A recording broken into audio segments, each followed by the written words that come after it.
Hey everyone, welcome back to Guide with Samuel. In this quick tutorial, I'll show you how to replace your lost, stolen, or damaged Chase debit or credit card using the Chase mobile app. Let's jump right in. Step 1, open the Chase mobile app and log in with your credentials.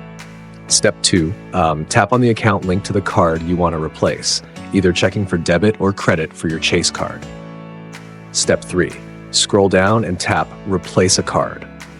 Step 4, choose the reason for replacement, whether it's lost, stolen, or damaged. Step 5, confirm your shipping address. Chase will send the new card to this address. Step 6, tap Submit to request your new card. Step 7, you'll get a confirmation screen. Your new card usually arrives within 3 to 5 business days.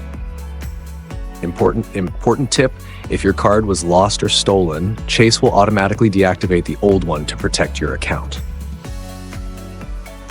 That's it. You've now requested a replacement card from Chase in just a few steps. If this video helped you out, give it a thumbs up and don't forget to subscribe to Guide with Samuel for more useful tutorials. Thanks for watching.